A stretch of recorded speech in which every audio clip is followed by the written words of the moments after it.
Sí, a ese. Muy bien, muchas gracias. Eh, lo que hizo Matías recién es muy importante, ¿sí? A veces a uno se le pasan tantas cosas que hay que hacer para la sesión, ¿sí? Pero siempre recuérdenle a los profesores grabar las sesiones, ¿bien? Aquí yo ya la estoy grabando, igual que la sesión de la semana pasada. Una vez que termine la clase, la voy a subir con un vínculo a YouTube, ¿sí? Para continuar con el concepto, antes de continuar con el concepto, la sesión de la clase pasada, ¿la pudieron grabar sin problema?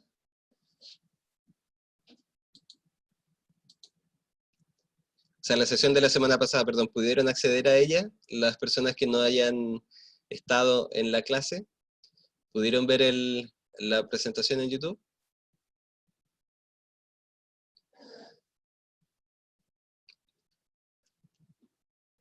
¿No?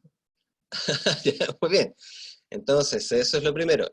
Recuerden, la, la clase de la semana pasada, Catalina y Matías, y en general para todos, el PowerPoint se sube en el material de Moodle, ¿sí? En los apuntes de Moodle. En los avisos, cada semana yo voy mandando un aviso con el link para la conferencia y además un aviso con la sesión grabada, ¿sí? Como no puedo publicar links en los apuntes, los publico en la sección de anuncios. Entonces, si usted quiere revisar la clase pasada, ¿sí? Revise los anuncios y allí va a encontrar un aviso que tiene el vínculo a la conferencia en YouTube. ¿Queda claro eso? ¿Sí? Ok, ¿ya?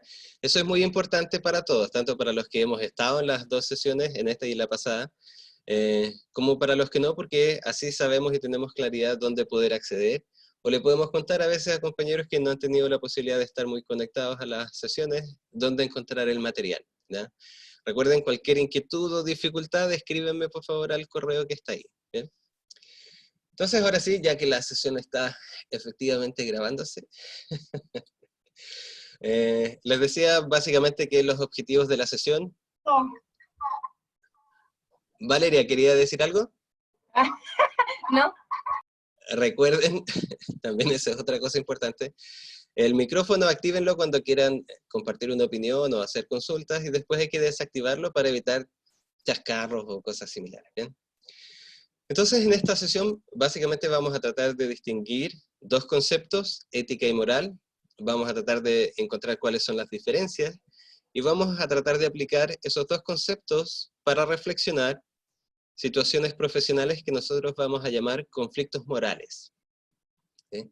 Entonces, habíamos dicho que para partir en esta discusión, tenemos que clarificar de partida qué es la moral, ¿sí? Y Catalina, por ejemplo, había dicho que es lo correcto para una sociedad, ¿sí? Que es lo correcto para cada uno. ¿Qué otras nociones tienen ustedes sobre moral? ¿Con qué más podrían asociarlo? Es nuestro comportamiento en cuanto a lo bueno y lo malo, o el bien y el mal. De acuerdo, Alexis me decía comportamientos que tienen que ver con lo bueno, con lo malo. De hecho, eso también es parte de las características que vamos a reconocer en la moral.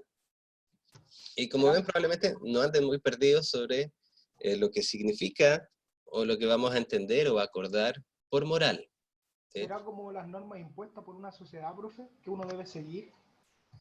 De acuerdo, también un aspecto importante que vamos a discutir tiene que ver con de dónde provienen estas normas, ¿sí? Como decía Matías, si provienen de la sociedad y que de alguna manera se imponen, o provienen del propio individuo y lo que cree, ¿sí? O como dice Allison, de las costumbres de esa sociedad, ¿sí? Básicamente, como ustedes dicen, el concepto de moral que nosotros vamos a tratar de acordar. ¿Por qué digo esto? Porque en el espacio de la filosofía en general y de la reflexión ética, existen muchas posiciones diferentes sobre qué es moral y qué es ética, ¿sí? Existe una diversidad enorme teórica para comprender estos dos conceptos. Por eso nosotros vamos a acordar la forma más general posible de entender ambos. ¿Sí? Y tiene que ver también, como dice Diego, con lo que cada individuo cree. A ver, básicamente la moral entonces, como dice aquí, déjenme ir subrayando. Primero es un conjunto. ¿Sí? La moral es un grupo de elementos, no es un solo elemento, es un conjunto de elementos. Lo segundo es que este conjunto está formado por tres aspectos que no son necesariamente lo mismo. Está formado por un conjunto de normas, costumbres y valores. ¿Por qué digo que no son necesariamente los mismos? ¿Sí? Por ejemplo, cuando hablamos de valores, en general tendemos a pensar o asociarlos con aquello que cada uno cree. ¿Sí? Por ejemplo, si yo soy una persona religiosa, voy a tener el valor de la fe, voy a haber adquirido la creencia en Dios, por ejemplo, ¿sí? O la creencia en Jesús. Y ese es un valor personal. ¿Me explico?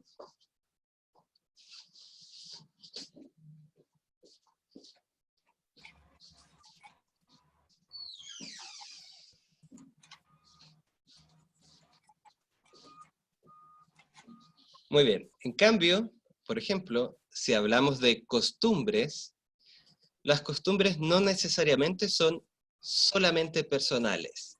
¿Sí? Por ejemplo, nosotros tenemos la costumbre de, esta que venía ahora, la Semana Santa. ¿Sí? Mi familia puede tener la costumbre de almorzar todos los domingos juntos, ¿sí? O juntas. ¿Sí? Es decir, las costumbres, a diferencia de los valores, tienden a estar más asociados a la vida de una comunidad o de una sociedad. ¿Hasta aquí vamos bien?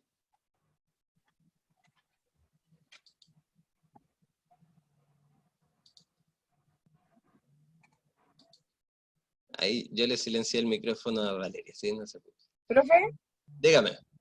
es que lo que yo tenía anotado la otra vez, porque igual me costó como la diferencia, era que la moral eran códigos de conducta que rigen diversas comunidades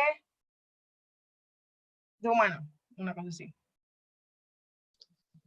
De acuerdo, eso es un aspecto, ¿se fija? Ahí usted puso como un conjunto de costumbres que rigen a una cierta comunidad. ¿Sí? Lo que estoy tratando de mostrarles es que ese conjunto no solamente son costumbres, ¿sí? Que es lo más asociado a una cultura, sino que también, y especialmente importante para nosotros, es que son valores. ¿Sí? Está dado por un conjunto de elementos que cada uno cree de manera personal. ¿Sí? Por ejemplo, a ver, nosotros como país tenemos la costumbre de establecer ciertos horarios de trabajo, ¿sí? Pero personalmente cada uno tiene un valor asociado o no al cumplimiento de esos horarios de trabajo. ¿Ve? Entonces allí hay una pequeña diferencia. O sea que la moral va más integrada en valores y una percepción personal. Eso es parte de lo que incorpora la moral, ¿sí? Pero la moral no solamente incorpora esos dos elementos, sino que también incorpora el tercero, que son las normas. Las normas, a diferencia de los valores, se ubican más en el plano de las leyes. En nuestro caso, en el espacio de la salud, las normas normalmente están ubicadas en el espacio de los protocolos de salud, por ejemplo, los protocolos sanitarios, las reglas de cada institución. ¿Sí? Es decir, la moral está conformada por estos tres elementos: normas, costumbres y valores, y el origen o la fuente de cada uno de ellos es diferente. Las normas provienen en general de la ley, las costumbres provienen normalmente de tradiciones culturales, y los valores pueden provenir, en general, de convicciones propias de cada individuo. ¿Sí? Eso explica, por ejemplo, por qué, aunque todos pertenezcamos a una misma familia, no todos tenemos los mismos valores. ¿Sí? A pesar de haber nacido en un espacio con las mismas costumbres. ¿Me explico?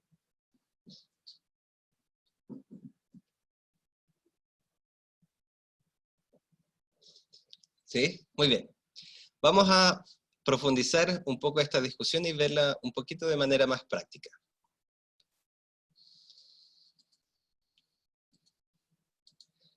Tomemos y partamos de un ejemplo. ¿Sí? El ejemplo que nosotros vamos a tomar es lo que llamamos la maternidad. Si nos preguntamos qué es la maternidad, quizás uno podría decir que es el conjunto de acciones que realiza una persona que puede ser reconocida como madre. Es decir, tenemos un ser humano. Este ser humano realiza un conjunto de acciones. Y este conjunto de acciones, los demás, los otros, lo reconocen o lo nombran como maternidad, como el grupo de acciones que debe, puede o necesita realizar una madre. Por ejemplo, ¿cuáles son las acciones que realiza una madre? Cuidar de su hijo. Alimentar, Muy bien, cuidar de sus hijos, alimentarlos, ¿sí? Entregarles cariño, afecto. Muy bien, Enseñarles. guiarlas, guiarles. Enseñarles. Ah, ya, muy bien, enseñarles, ¿sí? Todas esas acciones son lo que nosotros podríamos decir que realiza una madre, ¿sí? Pero ahora, en nuestra discusión, lo que queremos mostrar es que ese conjunto de acciones, las personas no las realizan porque sí. Las realizan porque esa persona tiene lo que nosotros llamamos una moral, es decir, posee un conjunto de valores, de normas y de costumbres que guían esta acción, que le indican o la orientan sobre cómo actuar. Es decir, una madre tiene que alimentar a su hijo. ¿Cómo se alimenta un niño en nuestra cultura? ¿Cómo se alimenta un recién nacido?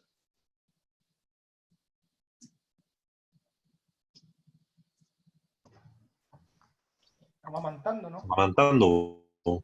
Muy bien. Entonces, por ejemplo, en nuestra cultura, en nuestro espacio cultural, ¿sí? Nosotros sabemos que para alimentar a un bebé, a un recién nacido, la madre debe amamantarlo. Muy bien. Entonces, si la madre posee dentro de su moral esta costumbre, una vez que tenga a su niño recién nacido, lo va a amamantar, ¿sí? Si estuviésemos en otra cultura, por ejemplo, y este niño acaba de nacer, por ejemplo, en otra época y en otros espacios culturales, las madres más acomodadas de los sectores de la nobleza, por ahí en la época medieval, no amamantaban necesariamente a sus hijos, ¿sí? Entonces la costumbre era que la madre le pasaba a su hijo recién nacido a una nodriza, y la nodriza lo alimentaba, ¿sí? Es decir, las acciones que esa madre en aquella época realizaba estaban guiadas por otras costumbres, ¿sí? ¿Hasta aquí vamos bien?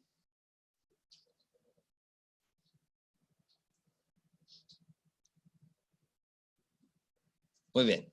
Entonces lo que debe quedar muy claro es que nuestras acciones, lo que nosotros hacemos, se guía o se orienta por lo que llamamos moral.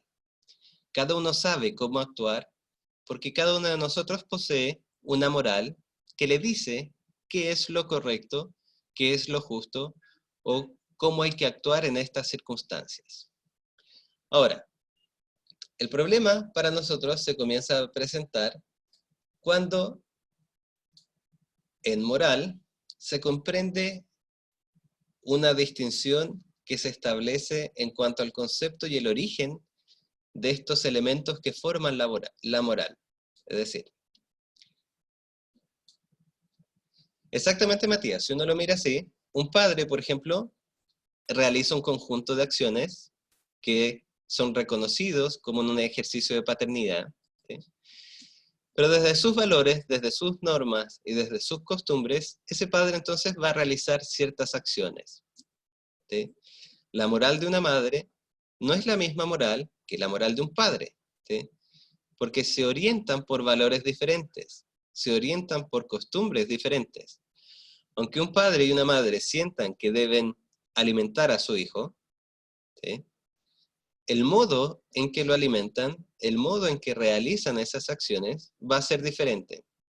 Por ejemplo, en una época el padre asumía el rol de proveedor, ¿se acuerdan? Entonces asumía ese rol porque era la costumbre que el padre debía proveer alimento a través de la compra, el sustento económico de ese hogar, ¿sí? La madre, por otra parte, en aquella época debía proveer alimentación, pero la costumbre indicaba entonces que ella debía proveer alimentación cocinando, ¿sí? Y así van cambiando las acciones porque cambia el conjunto moral de esas personas. Entonces ahora vamos a establecer una distinción. Dígame. ¿Y cómo se le llamaría algo, por ejemplo, si una familia y un entorno tiene como ciertas normas y morales marcadas, pero por ejemplo, lo que estaba diciendo usted, que antiguamente el hombre era proveedor y las mujeres eran como amas de casa y se regían por eso y era como normal, por decirlo así, y las mujeres que, por ejemplo, estaban en contra de eso, pero que estaban criadas de esa forma, ¿cómo se le llamaría a eso? De acuerdo, muy bien. Por ejemplo, en esa misma época podría existir una persona que, a pesar de que existiese la costumbre de que la nodriza alimentase a su hijo recién nacido, esa persona podría tener el valor personal dentro de su moral de que lo importante era que ella alimentase a su hijo. Ella tenía la convicción personal y propia de que el alimento de su hijo debía proveerlo ella. Entonces, allí esa persona sigue actuando con una moral, solamente que es una moral diferente a la moral establecida por costumbre, ¿sí? Por eso era tan importante la discusión previa que les planteé. La moral está conformada por estos tres elementos: valores, que son propios y personales; normas, que normalmente son los elementos que cada persona reconoce como legítimos en la ley, o en los protocolos de salud en nuestro caso; y costumbres, que son hábitos o elementos culturales que provienen de una comunidad y que la persona también acepta.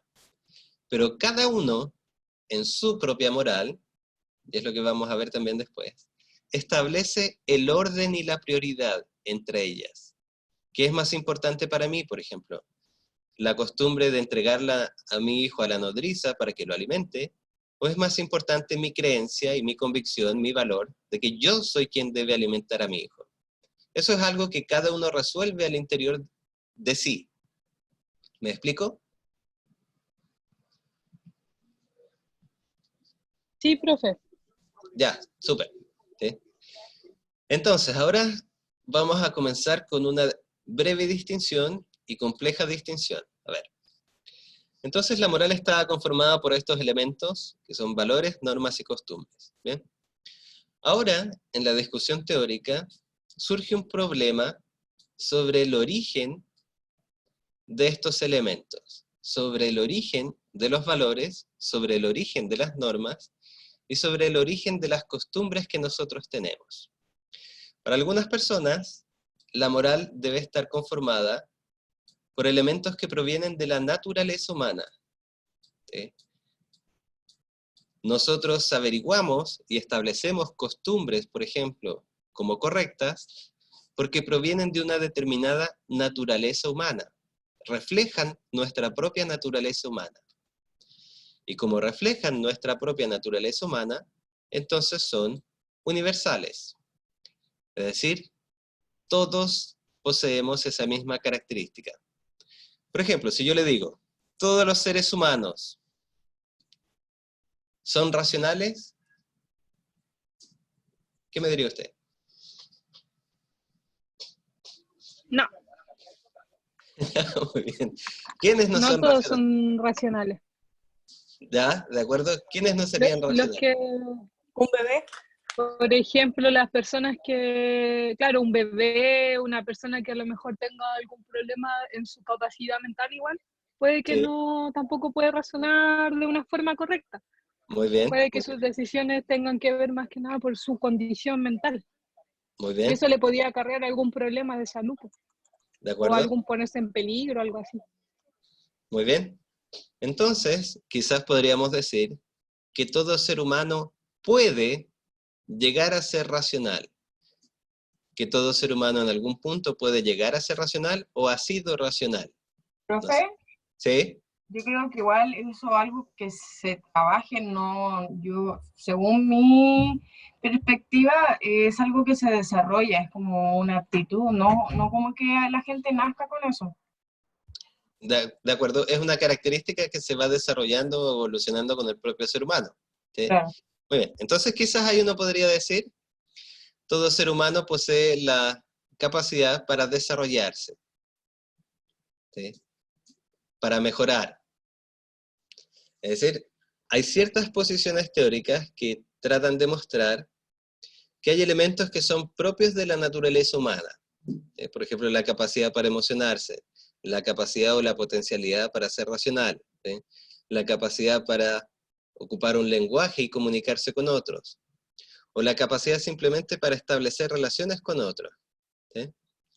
Y hay otra posición teórica que dice que en realidad no hay nada que provenga naturalmente, ¿sí? No hay ningún conjunto de normas, costumbres o valores que provengan de una naturaleza humana, sino que todas provienen de una determinada cultura. Y por lo tanto, siempre son subjetivas y no universales. Se lo voy a graficar con un ejemplo a propósito de la maternidad, ¿sí? Pensemos en una perrita, un animal no humano, ¿sí? La perrita acaba de tener cachorros, ¿sí? ¿Cuáles van a ser las acciones que esta perrita va a realizar con sus cachorros? Igual los va a amamantar, los va a proteger, les va a dar calor, Muy bien. etcétera. La perrita entonces los va a proteger, los va a amamantar, los va a lavar, les va a dar calor. Muy bien. ¿Y ustedes estarían de acuerdo conmigo en que esas acciones que realiza la perrita son naturales o son aprendidas socialmente? Son Son naturales. instintivas, Naturales. naturales. Muy bien. ¿Sí?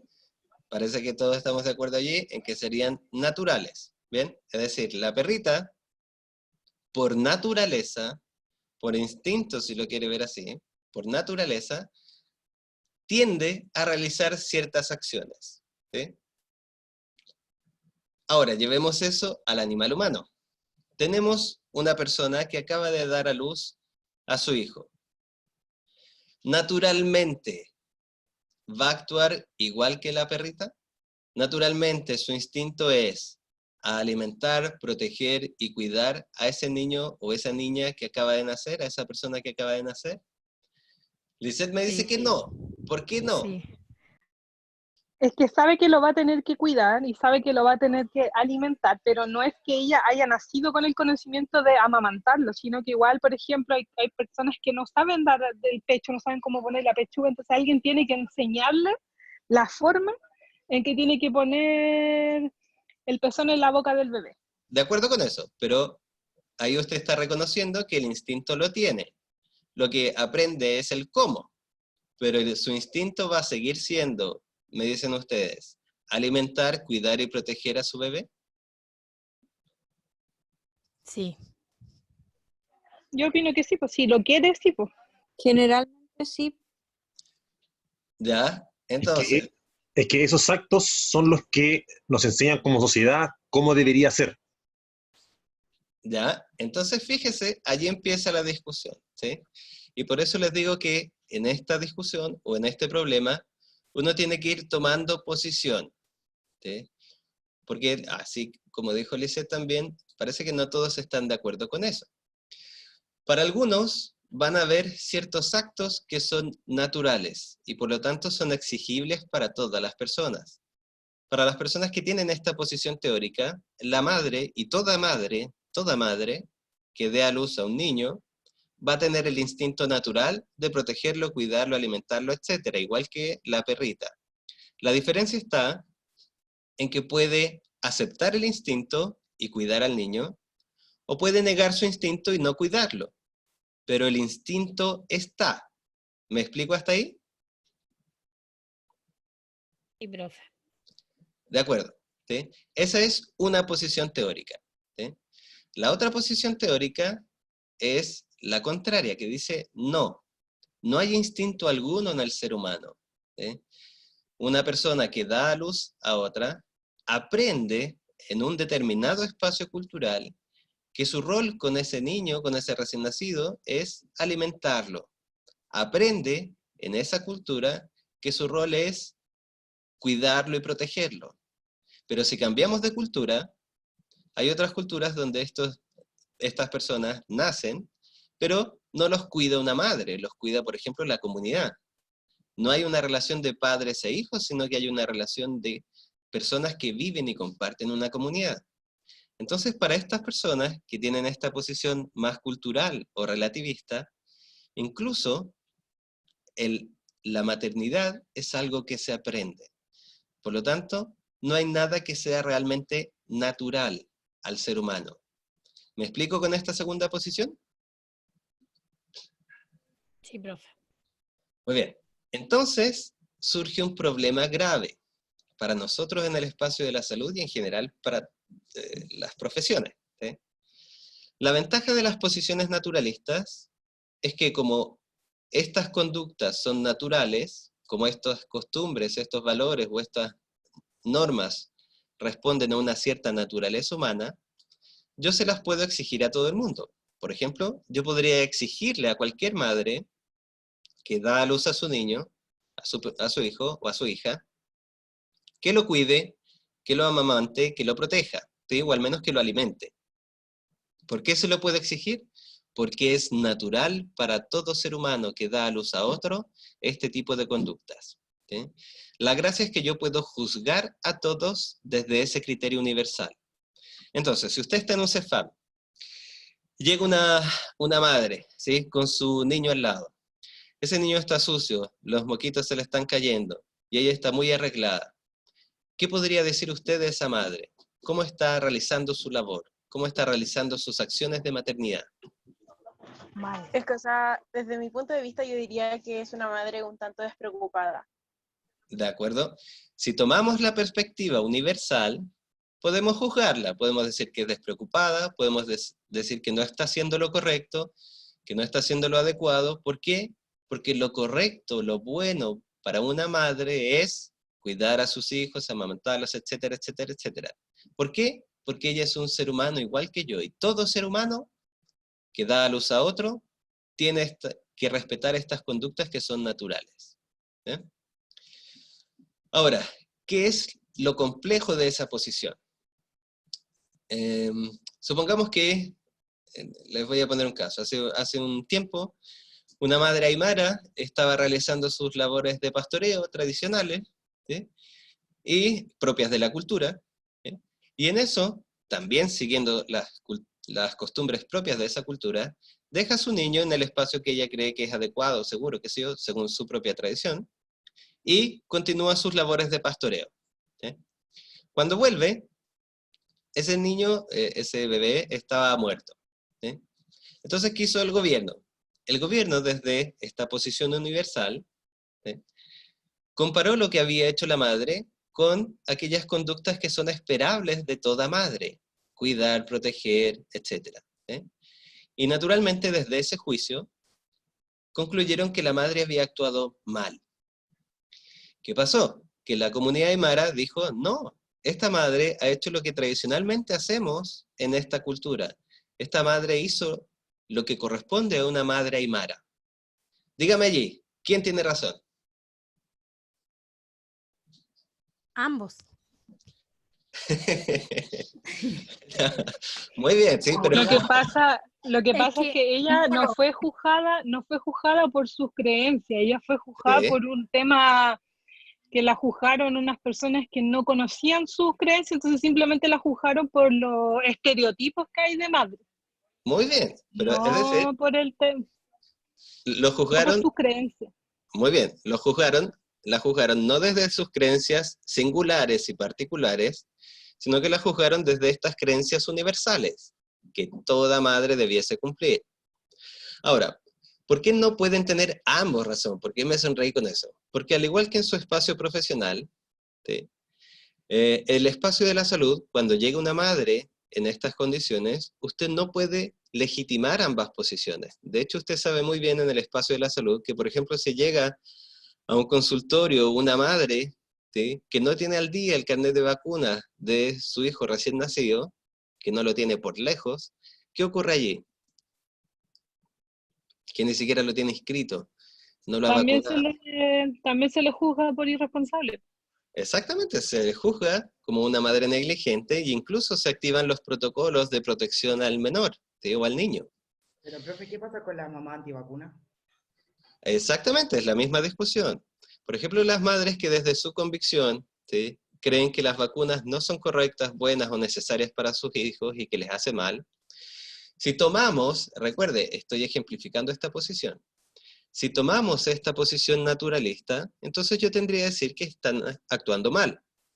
Porque naturalmente una madre debe velar por lo que es mejor para sus hijos. Lo que es mejor para sus hijos es que su naturaleza se desarrolle. Y al no vacunarlos, los está exponiendo a una cantidad de riesgos innecesarios. Desde esa posición naturalista, entonces yo debería juzgar a todas aquellas madres de manera incorrecta o que están haciendo y realizando acciones incorrectas. ¿Te fijas? El problema Sí, yo creo que igual uno debería de saber el trasfondo. Muy bien. El problema justamente de esta posición naturalista es que emitimos juicios universales. No me importa en rigor cuál sea la cultura de esta persona, ¿sí? No es necesario saberlo, porque independientemente de la cultura, todos los seres humanos poseen una naturaleza común, ¿sí? Entonces el riesgo es que uno pasa a llevar aspectos singulares de cada individuo y de cada cultura, y los juzgo como equivocados, erróneos o inadecuados, ¿sí? Ahora, Sí, porque por ejemplo, profe, en el mismo caso que usted dio de la mamá que llevaba al niño al médico y estaba con moquito y ella arreglada, puede ser que a lo mejor la mamá llevó a su hijo al jardín, ella fue a trabajar, la llamaron que el niño estaba enfermo y lo llevó al médico. Entonces uno la juzga por lo que ve y a lo mejor es porque el niño estaba en el jardín y le corrían los moquitos y se ensució, una infinidad de cosas. Pero muy bien, uno la va a juzgar por lo que ve, no sí, sin saber el trasfondo. sí, exactamente. La otra posición, recuerde, este es el otro extremo, estoy mostrando dos extremos posibles. La otra posición o el otro extremo es la posición relativista, el relativismo moral. Para el relativismo no existe nada natural, nada universal, sino que todo depende de las circunstancias, depende de las personas y depende al final de lo que cada uno cree que es correcto. ¿Cuál es el problema con esta posición? O antes de decir el problema, ¿qué es lo bueno de esta posición? Lo bueno de esta posición es que reconoce justamente que todos somos diferentes. Esa madre aymara actuó desde sus costumbres, desde lo que ella considera que es correcto, actuó de buena fe, y por lo tanto no podemos juzgarla. No podemos juzgarla porque no somos parte de su cultura, no podemos juzgarla porque no somos ella, no podemos juzgarlas porque no tenemos los mismos valores y costumbres. Eso es lo positivo, ¿sí? Yo reconozco que todos somos diferentes. ¿Qué es lo malo? Eso, pues, que yo no puedo juzgarla. Imagínese usted en un espacio de salud, en un CEFAM, sin poder juzgar las acciones de las madres con sus hijos, sin poder decir si están haciendo correcto, si están haciendo lo correcto o no. ¿Se fija? ¿Puedo yo seguir actuando y seguir siendo profesional y seguir guiándome por protocolos de atención cuando todo depende al final de lo que cada individuo cree que es correcto? No. No, pues, ¿ve el problema? ¿Sí? Incluso veámoslo en estas mismas fechas con las cuarentenas, ¿sí? La cuarentena se establece desde un criterio universal. Todo ser humano debe hacer esto porque al permanecer en cuarentena está resguardando su salud, su seguridad y la de todos los demás, ¿sí? Y es un deber natural del individuo preocuparse por los demás. Muy bien, es su deber. Sin embargo, viene el sujeto X, la señora X de, no sé, 80 y tantos años, que está ahí en cuarentena por coronavirus, se siente sola en la casa, siente que nadie la va a acompañar, siente que nadie la apoya, siente que se están quedando insegura y sin alimentos. Entonces, ¿qué hace? Va al supermercado. Si tomamos la posición relativista, ¿puedo juzgar a esa mujer? No, pues, no se puede. No, pues, ¿ves? Porque ella tiene sus motivos, ella tiene sus valores, ella tiene sus costumbres, así que no puedo. Es Y lo mismo que allí, ha pasado, profe, con sí, toda esa gente que tiene la necesidad de salir a trabajar. claro, claro. ¿Sí? Desde sus propias convicciones, ellos sienten que es su deber, es lo más importante para ellos, ¿sí? Tienen que hacerlo. Si tomamos la posición relativista, no los podemos juzgar, ¿sí? Si tomamos la posición universalista, los juzgamos, ¿sí? Pero perdemos toda la diferencia y todos los matices. Entonces, ¿cuál es su tarea aquí? ¿Sí? En el espacio de salud, usted tiene que empezar a encontrar puntos medios o matices entre estas dos posiciones. En el espacio de salud usted tiene que llegar a, en su propia reflexión, a establecer qué criterios va a considerar como universales, ¿sí? ¿Qué podría ser en cualquier procedimiento de salud algo que como profesionales debiésemos cumplir? Por ejemplo, ¿todo profesional de la salud debe velar por el bienestar de su paciente? Sí. Sí. Muy bien. Entonces, ese es un criterio que para todo profesional de la salud podríamos mantener como universal, bienestar. Hay que velar por el bienestar del paciente, ¿sí? ¿Qué podría ser más relativo? ¿Qué podríamos flexibilizar en el espacio de la salud? La eutanasia. Ya, por ejemplo, podríamos flexibilizar, no directamente la eutanasia, sino me imagino el problema que hay debajo, y es en qué momento perseverar a toda costa por mantener la vida biológica de alguien, ¿sí? Podríamos decir que ¿No la es que vida es importante. no haya Dígame. calidad de vida? Es que exactamente eso es lo que relativizamos. No relativizamos la vida, sino que podemos relativizar lo que significa la vida y quién debe responder eso, ¿sí? ¿Es importante la vida? Sí, es criterio universal, pero ¿qué es lo que significa vida? Es algo que quizás podemos relativizar, porque cada individuo debe justamente poder describir qué es una vida buena para ellos, ¿sí? Como dice Diego, por ejemplo. Para algunas personas, incluso permaneciendo con algún nivel de discapacidad, ¿sí?, el estar vivos es lo importante. Para otros, estar vivos, pero en condiciones de algún tipo de incapacidad, no es lo bueno y no es lo deseable. Entonces, se fija, usted tiene que ir reflexionando a lo largo de los conflictos que vamos a ir viendo y de las distintas situaciones que vamos a ir viendo, qué elementos va a ir considerando que son universales y por lo tanto exigibles para cualquiera, para cualquier profesional y para cualquier persona, y qué criterios, normas o valores usted va a creer que son más relativos, y que por lo tanto dependen mucho más del contexto, dependen de la cultura. ¿Me explico? Como el tema de los, no sé qué religiones que no aceptan transfusiones de sangre, por ejemplo, y qué es lo que yo debería hacer en ese caso. Ya, por ejemplo, tenemos una situación, tenemos la típica situación de los testigos de Jehová, ¿sí?, que por sus normas, valores y costumbres, ellos no aceptan transfusiones de sangre, ¿sí? Y hay una convicción de fondo y profunda por la que no lo hacen, ¿sí?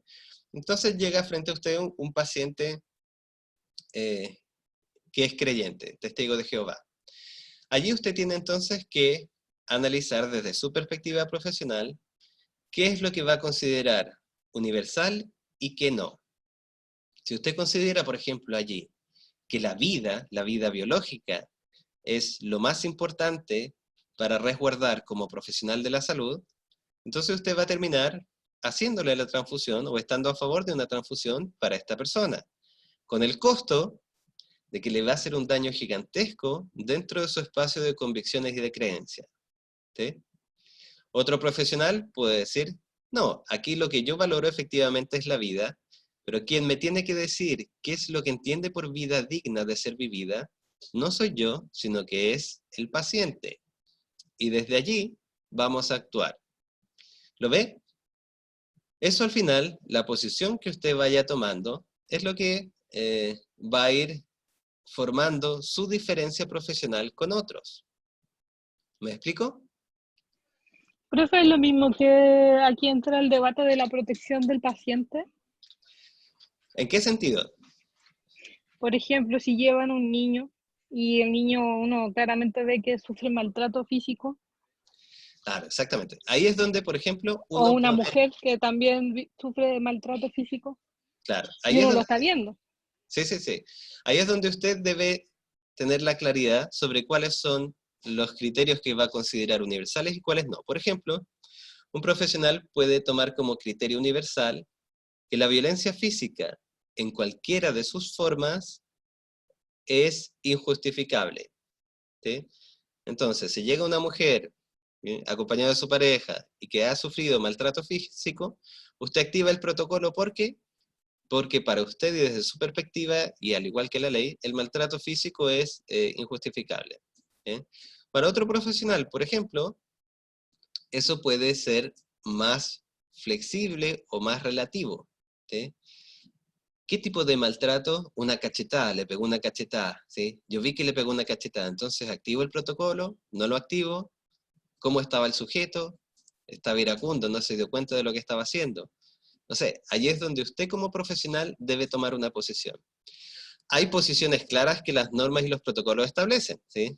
Claramente hay protocolos para la identificación de violencia, que es lo que usted debe hacer, ¿sí? Pero en situaciones complejas, y esas son las que vamos a ver, ¿sí? En situaciones realmente complejas donde yo no sé cómo actuar, es importante que usted pueda tener la reflexión para encontrar estos criterios. ¿Vamos bien hasta ahí? Profe, ¿le puedo poner un caso? Sí, profe. ¿Sí? Mire, mi papá el año pasado falleció de cáncer. Sí. Y yo hablé con mi familia y con la doctora, cuando yo le dije a la doctora, cuando mi papá caiga en paro cardiorrespiratorio, no lo reanimen, porque no quiero que lo saquen de un paro. Porque para mí no es vida que una persona esté conectada a un ventilador mecánico, que una persona tenga que estar mudando todos los días, que una persona tenga que estar dando comida por una sonda, que no pueda hacer nada y que se llene de escaras. Sí, sí. Entonces, yo consideré que no es vida vivir así. Claro. De acuerdo, muy bien. Entonces, eso es lo que creo yo por lo menos. Sí, lo que ocurre allí entonces es que usted tiene una posición con respecto a la situación de su padre, ¿sí? La tenía. Y por lo tanto usted sentía que eso era la acción correcta, no reanimarlo, ¿sí? Muy bien. Como ve, allí la situación generó un conflicto. ¿Por qué? Porque usted tenía una perspectiva, probablemente la doctora también tenía una perspectiva sobre la situación, ¿sí? Su propio padre quizás en algún punto podría haberla tenido si es que habría conversado o hubiese conversado con alguno de ustedes su situación futura, si es que... Y en ese espacio entonces es donde cada uno debe tomar una posición, ¿sí? Y debe poder explicar a los demás por qué cree eso, ¿sí? Por ejemplo, usted decía que desde su perspectiva eso no era vida, y probablemente pueda seguir profundizando en por qué eso no es una vida, ¿sí? Podría probablemente haber apelado a cómo vivía su padre, qué aspectos su padre considera importantes de una vida o cuáles no. ¿Sí? Entonces, eso es lo que nosotros vamos a llamar un conflicto moral. Es decir, se producen en distintas situaciones choques entre los valores, ¿sí?, de personas diferentes en una misma situación, ¿sí? Allí había que tomar una decisión, ¿se reanima o no se reanima? El problema es a quién vamos a hacer caso, qué criterios vamos a ocupar para decir si reanimamos o no. ¿Hasta aquí vamos bien? Sí, profe. Es como lo que pasa también con la donación de órganos. Claro, esos son los conflictos más tradicionales, y de hecho esos conflictos después ustedes los ven en bioética, ¿sí? Por ahora, vamos como precisando. Entonces, la moral es todo este conjunto de reglas, normas, valores y costumbres que guían la acción humana. Esa moral permite y nos permite a todos nosotros, distinguir acciones buenas y acciones malas. ¿Es bueno reanimarlo? ¿No es bueno reanimarlo? ¿Está bien que esa persona esté en la calle junto a sus 2 hijos? ¿Está mal que esa persona esté en la calle junto a sus 2 hijos? ¿Sí? Y en esta discusión hay que ir tomando posición sobre qué criterios nosotros vamos a considerar que son más universales, es decir, aplicables a todas las personas y exigibles a todas las personas, quizás uno de los más tradicionales es toda persona debe respetar a otra. ¿Sí? ¿Y qué criterios vamos a considerar que son más relativos? Sí, muy bien, hay que respetar a todo el mundo, pero ¿y si me están pegando? También debo respetarlo. Si el paciente me está insultando, debo respetarlo, ¿sí? Etcétera. ¿No? Y uno de los aspectos, exacto, claro que son complicadas todas estas cosas, y uno de los aspectos que va volviendo más complejo todavía esta situación, es que como profesionales de la salud, no estamos regulados solo por nuestra moral personal, y tampoco solo tenemos que dialogar con la moral de los pacientes, sino que debemos dialogar con la moral que establece la propia ley. Todos los procesos de salud están regulados por protocolos de atención y por marcos legales. ¿Sí? Tenemos los derechos del paciente, tenemos los derechos humanos, tenemos los protocolos de atención de las clínicas, CEFAM o lugares donde trabajemos. Entonces, además de tener nuestras propias normas, estamos exigidos o tensionados por las normas y el marco legal. ¿Sí? Toda esa situación produce lo que nosotros llamamos conflictos morales. ¿Sí? Déjeme avanzar. Quedémonos aquí. Conflictos morales, es decir, déjeme graficárselo. Aquí, el profesional A, ¿sí? Este es el profesional 1, guía sus acciones por su propia moral. Es decir, por lo que cree, por las normas que ha aceptado, por los valores que tiene. Al otro lado está el paciente, ¿sí? Que también guía sus acciones por una moral, pero por una moral que es diferente, no necesariamente es la misma de este profesional. ¿Sí? Entonces, cuando el paciente se encuentra con el profesional en la relación clínica, en el espacio de la salud, normalmente van a chocar en aspectos sobre qué es lo importante en ese proceso de atención. ¿Sí? Desde cosas obvias, ¿sí? Por ejemplo, o que pudiesen ser obvias para alguno. Por ejemplo, yo creo que todos los abuelitos son personas que hay que tratar con cuidado, con delicadeza y con respeto. Pero para este abuelito en particular, el ser tratado con delicadeza y con respeto es una vulneración. ¿Sí? Desde su perspectiva no necesita ser cuidado, desde su perspectiva es una persona independiente. Y por lo tanto, cuando yo trato de, en esa relación clínica, tratarlo con cuidado, este abuelito no le parece, este caballero no le parece, y se produce un conflicto que nosotros vamos a llamar conflicto moral. Porque se produce porque los valores de este paciente son diferentes a los míos como profesional, y eso produce un choque en una situación. Y yo ya no sé cómo tratarlo. Por ejemplo aquí, ¿debo tratarlo con cuidado? ¿Debo tratarlo como él cree? ¿Me voy explicando?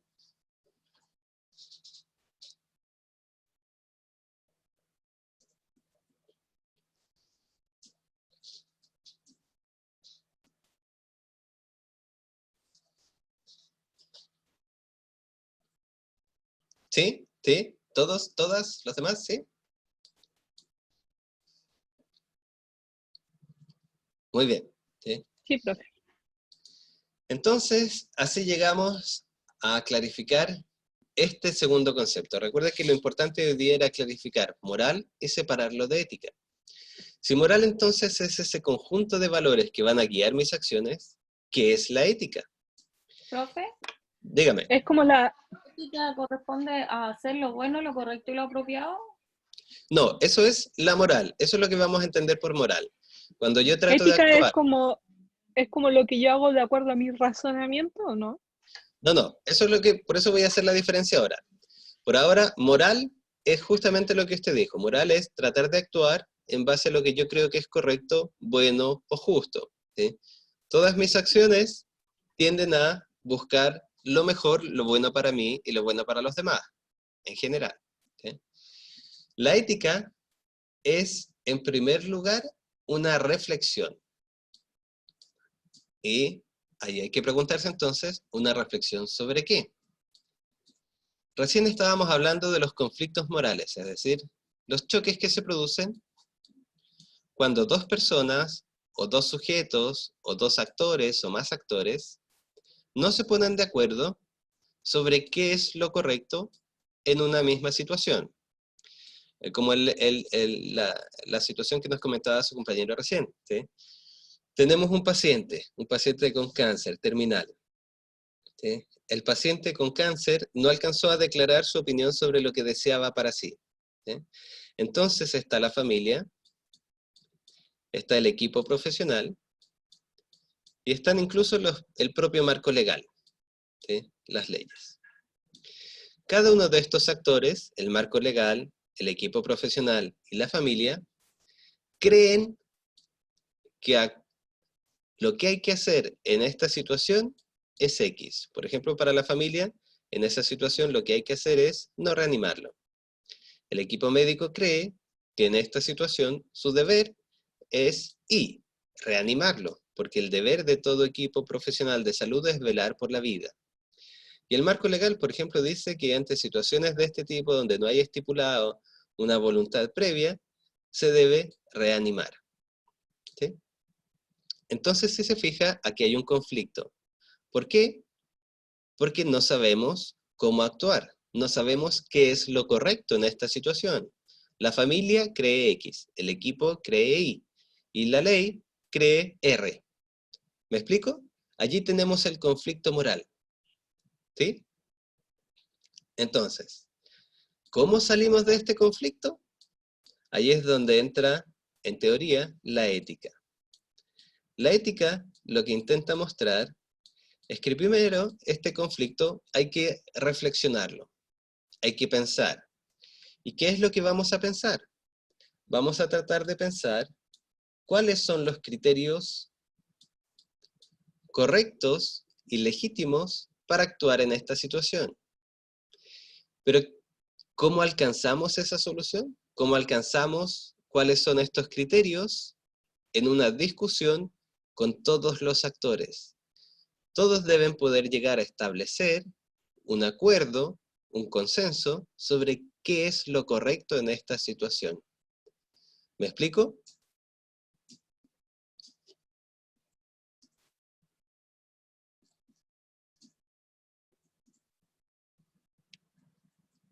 Es muy importante que se note que la ética entonces no es lo mismo que moral, porque la ética es una reflexión.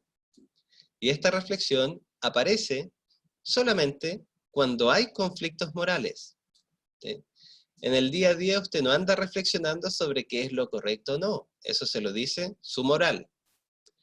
Pero ¿en qué momento usted necesita reflexionar sobre cómo actuar?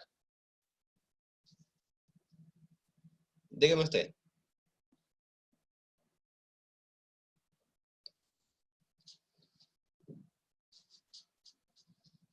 Cuando existe un conflicto moral. O sea, cuando uno se llega a un acuerdo de una decisión que a uno le puede parecer muy importante y a otro quizá no tanto. Exactamente, ¿sí? Cuando surge el conflicto, yo siento la necesidad de reflexionar, ¿sí? Cuando tengo un conflicto con mi pareja, ¿qué hace que surge en usted? La necesidad de reflexionar, ¿sí? Y es el único camino para salir de ese conflicto. Al menos para resolver el conflicto de manera legítima. ¿Por qué digo esto último? Porque los conflictos se pueden resolver autoritariamente. Basta, por ejemplo, que el equipo de salud diga, ¿sabe qué, familia? Yo, como equipo de salud, soy quien está a cargo del paciente. Mi deber, entonces, es respetar lo que yo creo. Así que lo lamento mucho, vamos a hacer lo que nosotros creemos. Muy bien, resolvió el conflicto. Pero ¿cuál es la grave consecuencia? Que pasó a llevar a la familia, puede haber pasado a llevar incluso lo que el propio paciente quería, ¿sí? Entonces lo resolvió, pero lo resolvió autoritariamente. La ética no quiere resolver conflictos autoritariamente, por lo grave que es eso. Intenta resolver conflictos a través de la reflexión para alcanzar la legitimidad en la propuesta, para alcanzar una salida que todas las personas consideren legítima. Y eso es lo importante y quizás lo más difícil de la ética, ¿sí? Una solución donde todos digan, sí, me parece, estoy de acuerdo, esa es la salida que debemos tomar, y no hay otra. ¿Lo ve? Ese es el rol que tiene formalmente la ética. ¿Cómo vamos hasta allí?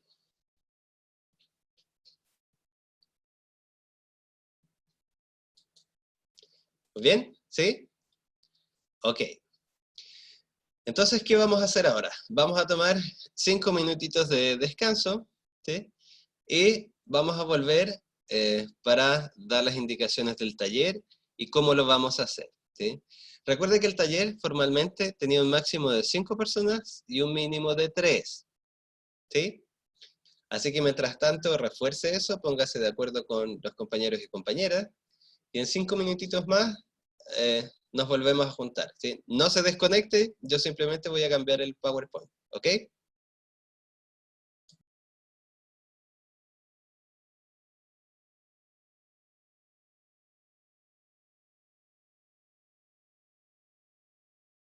¿Sí? Y por lo tanto voy a estar toda esta hora recibiendo preguntas o consultas sobre el taller. El taller, si lo termina dentro de esta hora, perfecto, ¿sí? Y me lo envía al correo que aparece allí, mario.silva.casa@gmail.com. ¿Ya? El número máximo de integrantes, recuerde, por grupo eran 5 y el número mínimo 3.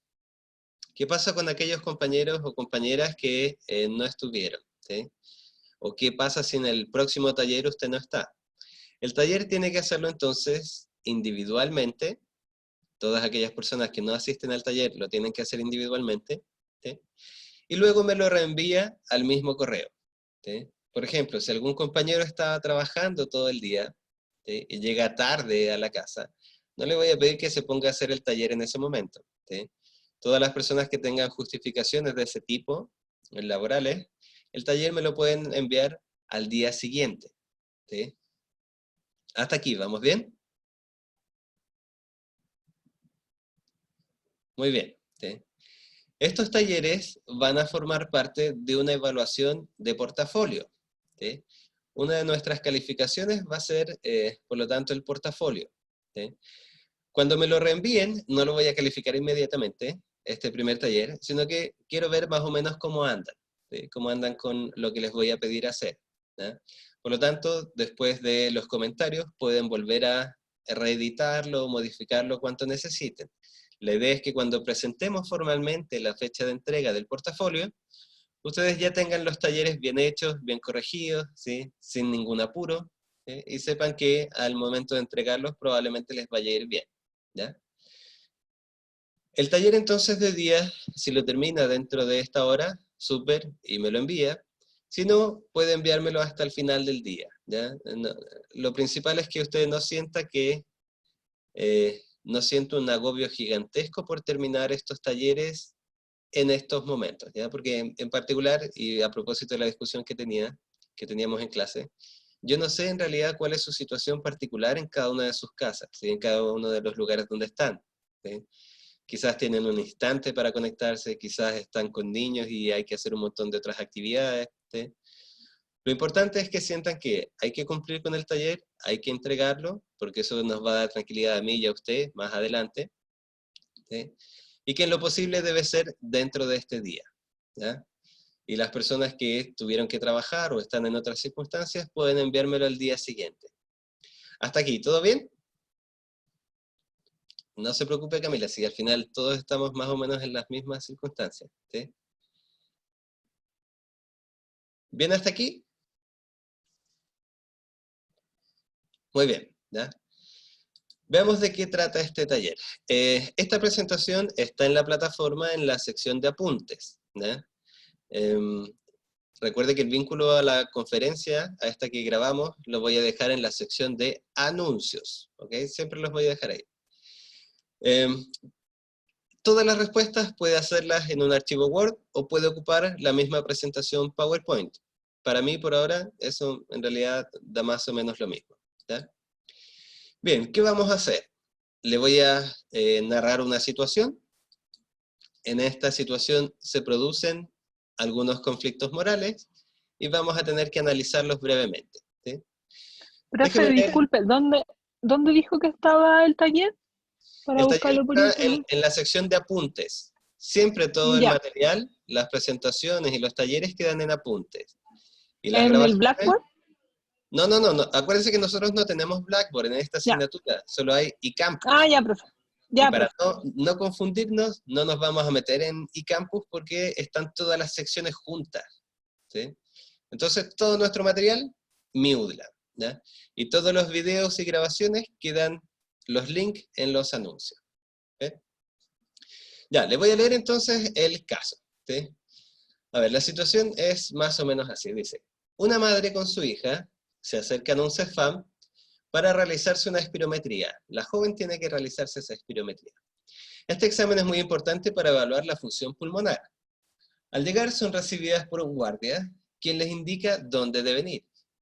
Finalmente encuentran 2 módulos de atención funcionando, admisión y la OIRS, la Oficina de Informaciones, Reclamos y Sugerencias. ¿Sí? En admisión les indican dónde van a ser atendidas y la sala de espera donde deben aguardar. La joven, que se tiene que hacer el examen, está algo nerviosa. Por joven entienda una persona como de 16, 17 años. ¿Sí?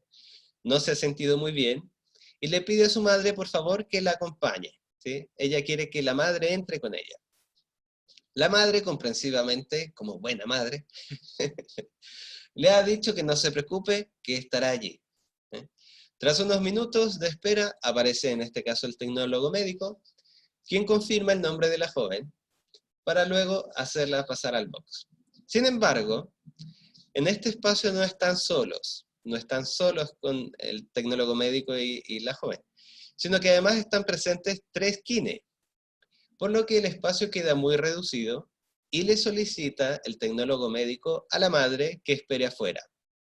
La madre accede, no significa, aquí cuando la madre accede no significa que no se complique, en palabras sencillas. Simplemente accede porque se lo está pidiendo un sujeto que tiene más autoridad que ella. ¿Sí? Así lo recibe. ¿Sí? Es el tecnólogo médico quien le dice que espere y ella asume que debe esperar, pero está molesta por eso, se complica por tener que esperar. Mira a su hija y le dice que no se preocupe, que todo estará bien. La joven la deja partir, pero naturalmente se empieza a poner cada vez más nerviosa y ansiosa. El tecnólogo pide a la joven que tome asiento, le explica en qué consiste el examen, diciendo que le pondrá una pinza en la nariz y una boquilla, en la que deberá soplar con todas sus fuerzas y de una sola vez eliminar todo el aire que tenga en los pulmones. El proceso se va a repetir 3 veces normalmente, y al finalizar le van a entregar los resultados. Finalmente, con los nervios, la joven debe realizar el proceso 6 veces. ¿Sí? En lugar de las 3 inicial, se demoró 6 veces en repetir el proceso para poder recién tener curvas válidas. El tecnólogo pide a la joven que descanse, le retira la pinza y la boquilla la elimina en el contenedor de basura. El tecnólogo entonces concluye explicando a la joven que debe llevarle el resultado del examen a su médico tratante, y le pregunta si ha quedado alguna duda. La joven dice que no, la deja en la puerta de salida, donde la joven se encuentra con su madre, y tras despedirse el tecnólogo, le comenta a la madre lo que pasó.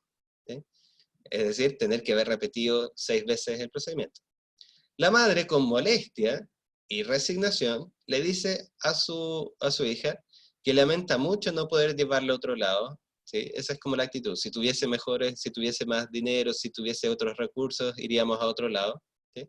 Pero le dice que ha sido muy valiente y que al menos eso debería dejarla muy orgullosa. ¿Se comprende la situación? Sí, profe. Muy bien. ¿Qué hay que hacer entonces? Bien. Lo que vamos a hacer, lo que le pido que haga, es responder estas 4 preguntas. ¿Sí? Primero, usted debe identificar cuáles son los actores más relevantes. Es decir, cuáles son los sujetos que participan de esta situación. ¿Sí? ¿Quiénes diría usted que son los sujetos que participan de la situación? El El tecnólogo, tecnólogo médico, Muy la bien. mamá. Ya, El tecnólogo, la la paciente y la hija. mamá. muy bien. Igual los kinesiólogos, porque yo creo Sí. que le hacen sentir más intimidada a la hija. Pero dice que son identificar los actores más relevantes. Muy bien. Los que inicialmente no Formalmente, fueron como relevantes.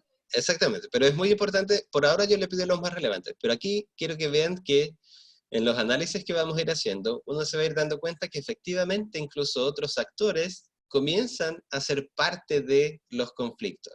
¿Sí? Es que son relevantes en el sentido de en cómo se siente la paciente en este caso. Sí, Claro. Además de que usaron el espacio que podría haber usado la madre. Sí, exactamente. Por eso, sin profundizar, solo quiero que vean que sus análisis pueden ser diferentes, porque uno va identificando actores que quizás no son tan obvios para otras personas. Incluso uno de los actores que normalmente pasa desapercibido y que nosotros vamos a tratar de incorporar poco a poco es la propia institución. En este caso, por ejemplo, ¿por qué están los kinesiólogos presentes en ese box? No es porque ellos realmente quieran, ¿sí? No es porque el tecnólogo médico quiera. Alguien Es por la dispuso función que cumple. Exactamente, alguien dispuso que por la función que cumplen, por la cantidad de espacio que tenemos disponible, van a tener que estar allí. ¿Sí? ¿Se fija?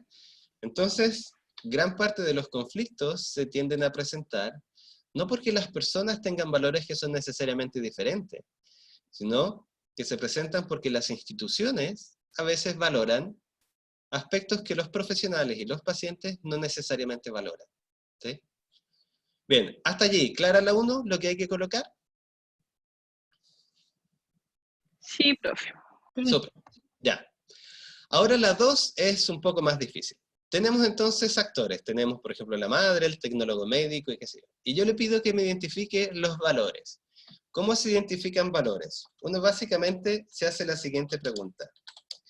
¿Qué es importante para ese sujeto en esta situación? Por ejemplo, ¿qué es importante para la madre en esta situación? Que su Darle hija se tranquilidad. realice el examen de la mejor Ok. forma posible ¿Ya? y que se sienta tranquila. Darle tranquilidad a la hija para que se Sí. realice el examen. Muy bien.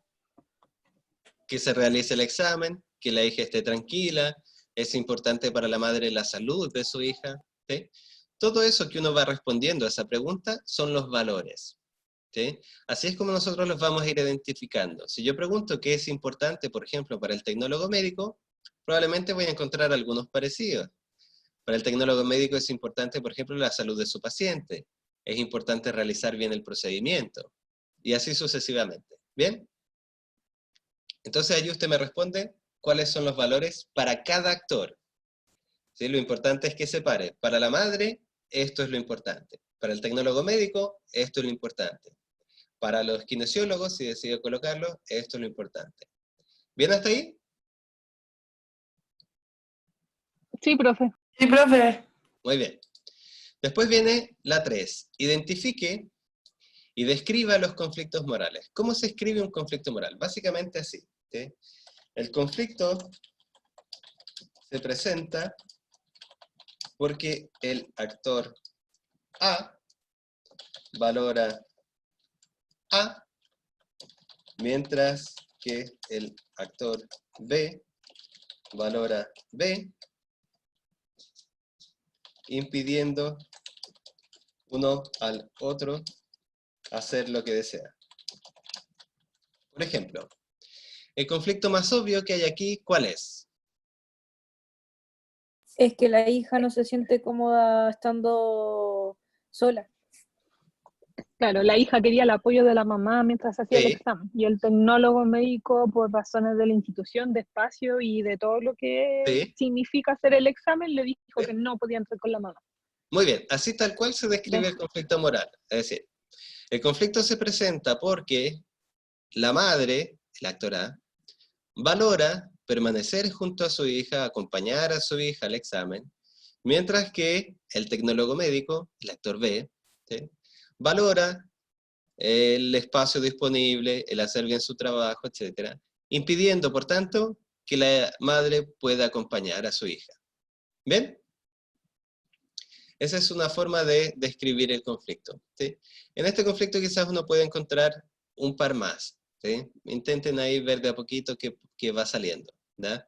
Existen otros conflictos también. ¿Sí? Lo importante, al menos ahora, en este taller, es que comprendan la forma en que los conflictos se deben expresar.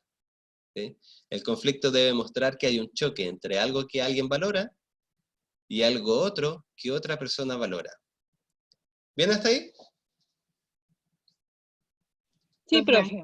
¿Sí? Muy bien. Ya. Y finalmente la 4, para ir como sintetizando materia, dígame brevemente cuál es la diferencia entre ética y moral. ¿Sí? Y eso es el taller. ¿Sí? Como les digo, entonces yo voy a estar aquí hasta las, como hasta las 4 y algo, ¿sí? Recibiendo sus consultas, sus dudas. ¿Sí? Ustedes pueden entregarme en ese espacio el taller, pueden hacerlo al final del día. ¿Sí? Lo importante es que lo hagan en un momento en que tengan la calma para hacerlo. ¿Bien? Y me lo envían a mi correo solamente para tenerlo como respaldo, mirarlo, y los guardan para ir formando su portafolio. ¿Ok? Tómele una fotito rápidamente a las preguntas o baje la plantilla y yo voy a dejar puesto el caso, ¿sí? Para que lo puedan ir leyendo en la pantalla. Muy bien.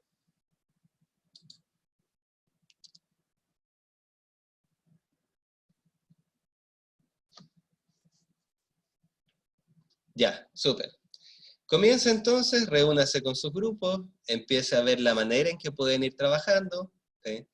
Pueden ocupar estas ventanas de chat para su trabajo si lo desean, pero recuerde que a las 4 y algo yo lo voy a cerrar, así que poco a poco vaya encontrando qué mecanismo le puede servir a usted para hacer los trabajos grupales.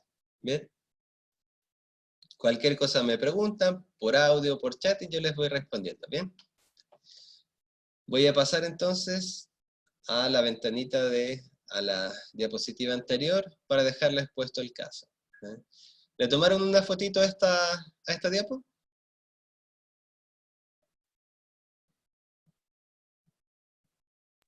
Sí, profe. Muy bien. Voy para atrás entonces.